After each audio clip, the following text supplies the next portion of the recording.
All right, everybody, I'm back. I've already got the flywheel as pretty much as clean as I can get it right now without firing up the air compressor. And I got the coil cleaned off. Got the crankshaft end cleaned, so right there. I got my keyway in. Keyway is almost at 6 o'clock. Let's put that on there real quick.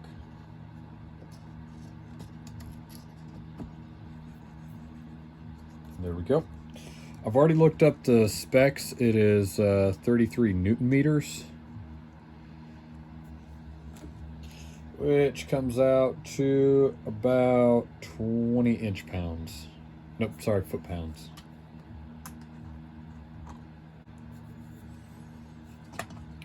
Let me tip this up real quick. Right there. But yeah, it was about 20 degrees out and I was working outside all day. To now it's basically 60 degrees out. Just 3 to 4 weeks later. There you go. All right.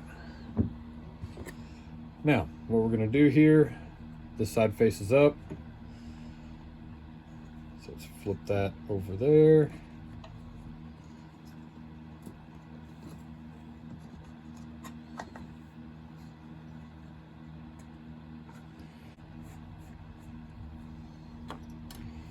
All right, so I think the black one goes behind. No, they both technically kind of go behind. This one goes right here, stabs onto the spade. It's going to be a bit of a pain to get on there because it's a tight spot to reach into. There we go.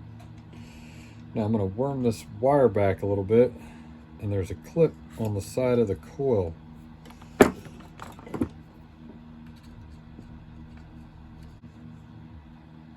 There we go, perfect.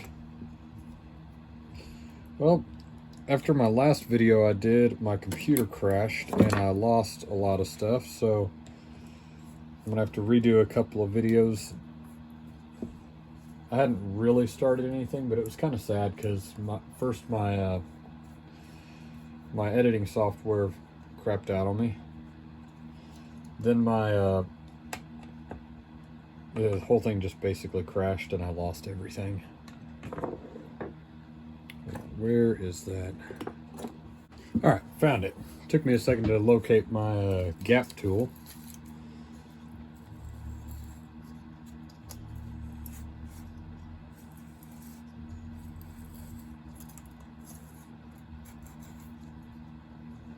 Right there.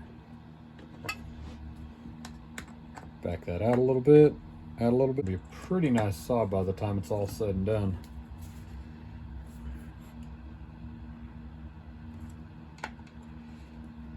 Only downside is the handle was busted, but I've had way worse things than that. I mean, my 661 is a really good example of that.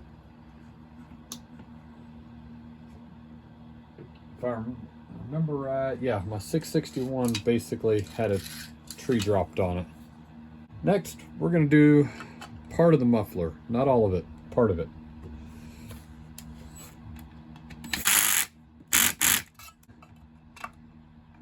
I have to fix the front of the muffler.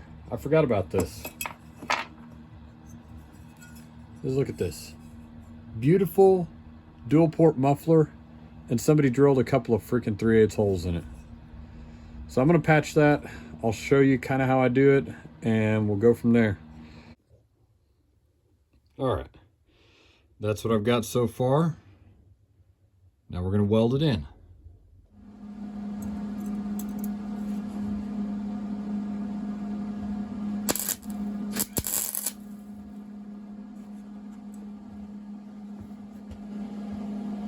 All right, everybody, that's pretty well it right there.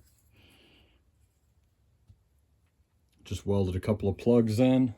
It took me probably 2 to 3 days to tack weld that right there. Not because it's super hard, but I've got other obligations outside of working in the shed, and I was trying to take my time with that so it would turn out good. That actually makes me pretty mad. That right there is a very desirable cover, and that's an OEM steel. It says it right there on it. So somebody took a very desirable OEM exhaust cover, dual port right there. I've got that pulled off still. I'm going to wire wheel this and hit it with some black paint. But they decided to drill a 3/8 hole here and a 3/8 hole here because evidently it's not exhausting enough, right? You'll get more power out of knocking a hole in it. Well, it took a not super expensive, but a desirable cover and just mutilated it. But we got it fixed up. All right, I'm back. I still have to paint this thing. It's been a day or so. It's been raining really hard. It's been a downpour. But I'm going to show you how to fix this real quick. So I'm going to replace that. But if you listen, I'm going to show you the right way to fix one of these. So first, what I'm going to do, right back here, just lift that over. You don't want to disfigure it. You just want to pop it out gently.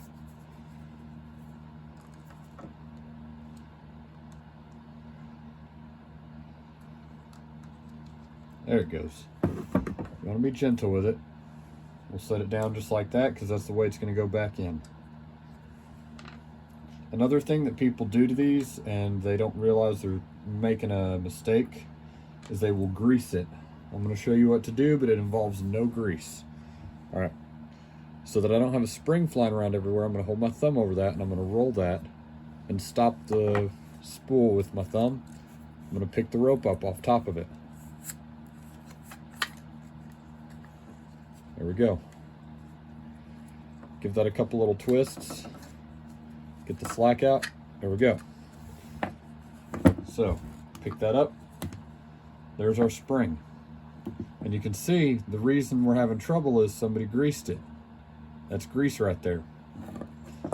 I'm going to clean all this up real quick and we'll go from there. But one thing that I am going to be doing, I might show you a clip here in a second. I'm going to be taking this spring that is extremely greasy, hitting it with brake cleaner and rubbing it down with a couple of grease rags till it comes out clean. All right, there we go. Pull that out. I'm gonna see if I can salvage any of that because it's nice, but needs some parts replaced. All right. The way I'm going to recommend this, right in here, gently wiggle with your needle nose. All right. There it is, right there. I'll show you how to put it back in. Let it expand, and you could hear the grease whenever I was letting pressure off of that.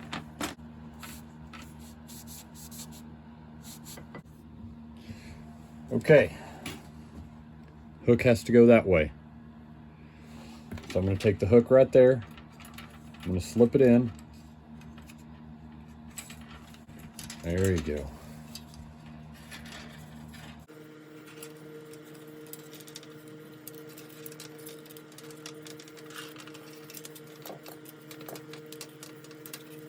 I'm probably going to speed this up and just show you how I do it.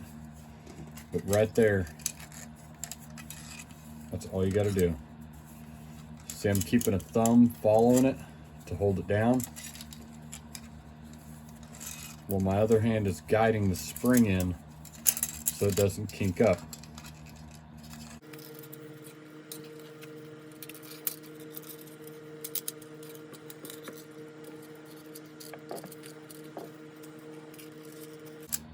Okay.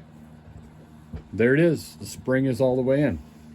Now what I do, instead of putting grease all over that and causing an issue like I just had to fix,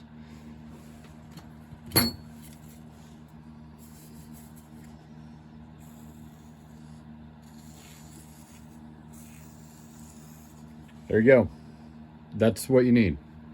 Just a couple blasts of WD-40. You don't need a lot because sawdust is going to accumulate. WD-40 won't last forever, but it'll last you. I've done this to maybe 2 or 3 of them that I can think of that are still in my rotation, and I haven't had to go back and redo the WD or anything like that. So yeah. All right, got that cleaned up. So here's going to be the new one. 1128, 190, 3400. That is a brand new OEM steel pull starter.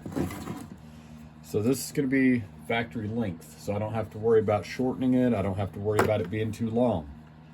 What I have to worry about, you'll see in a second, is getting the spring too tight.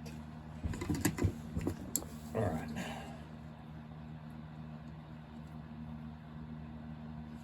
Reach through there. That comes up.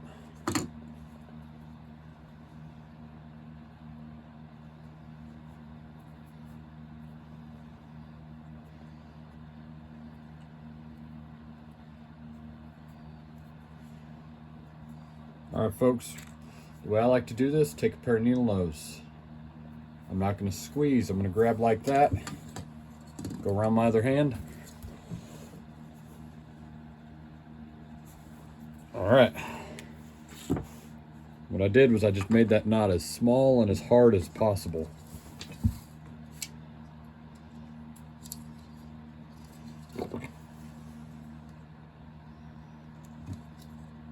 Right there.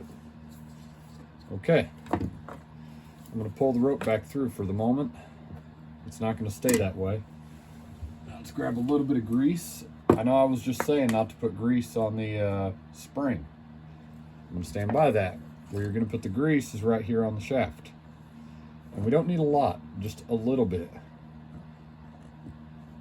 Now something that you may or may not know, this is a wearable item right here. This little pulley, that's wearable.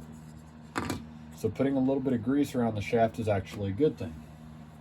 Because the things that wear out over time are going to be the pawls right there, the starter pawls. This right here is going to wear out. These are going to wear out. You're going to have to replace them periodically. This does not wear out. The rope wears out. If you take care of it, this right here lasts. I'm going to rotate this a little bit just to line up that notch right there with the end of the spring. Right there and all the way in. Starter pawl. Starter pawl. That right there, that little ring. Now,